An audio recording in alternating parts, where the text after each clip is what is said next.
Et parmi les maires qui conservent leur fauteuil de Tavana, nous allons parler de Evans Haumani à Moorea, Anthony Jamé à Tayarapu Est et surtout Michel Buyard à Papeete qui a remporté ce second tour sur le fil du rasoir avec seulement 149 voix d'écart face à son principal rival Tauhiti Nena, plus fort que jamais. Vous allez le voir, Nicolas Sûr et Lionel Petit. Michel Buyard heureux et quelque peu rassuré, car la liste du maire sortant est passée à l'arraché hier soir. Seulement 149 voix d'écart avec le second. Pourtant, Tauhiti Nena n'engrangeait même pas 20% des suffrages au premier tour. Son alliance avec le Vieux Lion lui a rapporté une belle seconde place. 49 voix d'écart, vous avez dû avoir des sueurs froides? Non, pas du tout. Pas du tout. J'ai l'habitude des combats politiques. J'ai pas pris cette ville tout de suite. Ma première élection, c'était en 89. Donc j'ai l'habitude du combat politique. Et puis là, je lui ai foutu un crochet au foie. Bon, et il va se relever. Il va déposer plainte comme il a fait pour la fédération de boxe. C'est quelqu'un qui a toujours perdu tous ses combats, même aujourd'hui. Evans Haumani remporte la bataille électorale à Moorea. Là aussi, c'était juste. Seulement 2 points d'écart avec la liste de John Toromona du Tapura. Ça n'a pas été facile pour moi tout au début, comme les deux partis qu'ils ont fusionné avec les autres partis. Mais je suis tout seul avec le Seigneur. Situation identique à Tayarapu Est. Anthony Jamé, le maire sortant, s'impose avec moins de 2 points devant Béatrice Lucas. Satisfait, mais c'est vrai que nous avons vécu une expérience très dure parce que nous avions en face de nous des adversaires de taille et de bonne réputation. Enfin à Mahina, avec près de 62% des suffrages, Damas Tewira, le maire sortant, s'impose haut la main devant Nicole Sanker et Patrice Jamé. On se remet au travail parce qu'on a quand même perdu beaucoup de temps. On est déjà au mois de juillet. Et d'ailleurs, le conseil municipal sera installé dès le samedi 4 juillet avec l'installation du conseil, l'élection du maire, des adjoints et des commissions. Une semaine de flottement donc avant la constitution des conseils municipaux. La semaine prochaine, il faudra commencer à répondre aux attentes des populations. Et aux îles Soulevant, la liste de Patricia Amaru sort gagnante d'une quadrangulaire avec 38,5% des voix à peine devant le candidat du Tavinhuir Attira Joël Hahe qui obtient quant à lui 36,3% des suffrages. Et puis une forte mobilisation de plus de 95% de participation donc à Mopiti où Willingson Rofo aurait désormais le seul maire Tahuir A des îles Soulevant obtient aussi un score sans appel de 49,3%.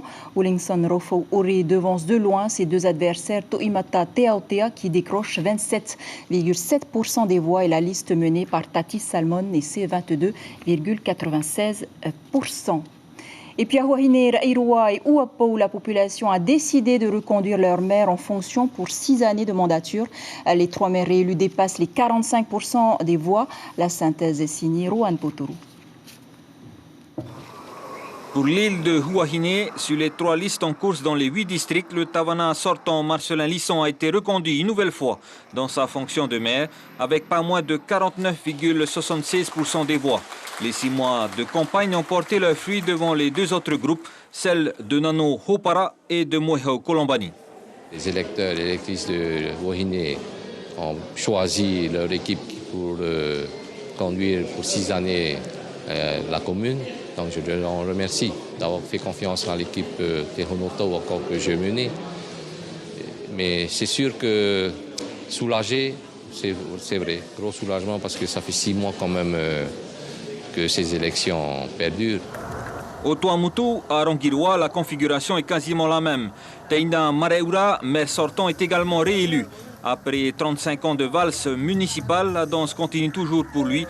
Pour 6 années encore, il obtient 1378 voix devant ses anciens colistiers Félix Tetoua et Bernard Natoua.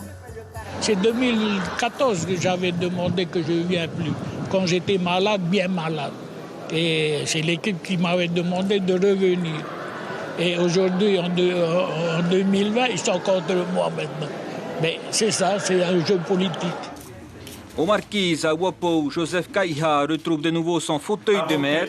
Il obtient une large victoire au second tour avec plus de 52% des voix devant Marielle Kohumoetini et Andy Condelo. une joie immense, puisque, encore une fois, la population m'a choisi pour reconduire encore pour la 4e fois, mon 4e mandat, de mener la gestion de la commune de Ouapo. Et je partage cette joie avec mes colistiers qui m'ont soutenu pendant déjà le premier tour et surtout ce deuxième tour des élections municipales. Merci à la population de Ouapo. À preuve du contraire, ces 3 communes ne connaîtront sûrement pas de gros changements dans le prochain conseil municipal. Par contre, la continuité des projets en cours sera à l'ordre du jour dans les semaines à venir. Edouard Fritsch, vous êtes toujours avec nous. Le Tapura perd quelques communes quand même à l'issue de ce second tour. En tant que leader du Tapura, est-ce que vous vous sentez un peu affaibli? Lorsqu'on perd quelque chose, on est toujours affaibli. Mais grâce à Dieu, on en gagne quelques-uns quand même, quelques-unes de ces communes. Donc je dirais que globalement, je suis satisfait des résultats obtenus par le Tapura. Mais je suis surtout satisfait du fait que la population ait pu s'exprimer. Comme vient de dire M. Alvardi, plus de 60%, c'est le taux d'abstention en métropole. Chez nous, c'est le taux de participation. Donc, en d'autres termes, effectivement, les citoyens ont voulu s'exprimer. Par contre, ce qu'il faut observer aussi, c'est la difficulté qu'ont rencontré certains maires, qu'ils soient de mon parti ou d'autres partis, parce qu'il y a quand même des maires qui sont des non-inscrits.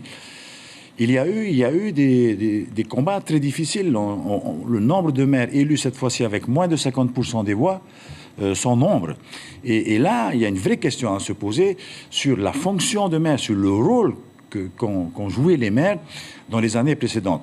Et j'ai bien effectivement l'impression quelque part que l'on parle trop des partis politiques. Vous savez, les communales sont des élections totalement différentes. Ça n'a rien à voir avec la politique et rien à voir avec les idées politiques des partis. Donc, on voit que là, autant les gens, effectivement, le Tapura, ça attire de la sympathie. C'est vrai, le gouvernement a beaucoup accompagné les communes, mais les populations tranchent sur les personnes qui se présentent. Et là, on voit qu'il y a quand même quelques remises en doute sérieuses. Donc, ce que je veux dire par là, c'est que, pour moi, c'est que du bonheur que de voir effectivement un certain renouvellement. Vous n'avez pas soulevé, mais il y a quand même 5 femmes extraordinaires qui vont monter, qui viennent dans les mairies. Je pense à Joël Frébeau aux Marquises. Je pense à celle, à Mamie, qui est élue au Taha. Je pense à Madame Poutey, parce que Madame Poutey, c'est quand même un cas spécifique. Moi, je suis persuadé que, effectivement, dans certaines communes, les Polynésiens ont voté des personnes à leur image, proches de leur culture. On a beau mettre en face des gens intelligents, des gens compétents, ça ne marche pas, ça ne fonctionne pas. Donc il y a Madame Butcher qui va nous venir de Hao. Là, il y a un certain nombre de mairesses maintenant qui remontent un petit peu et qui, je pense, vont un petit peu changer et sensibiliser plus les maires sur le vrai rôle que nous avons dans la gestion quotidienne de nos populations.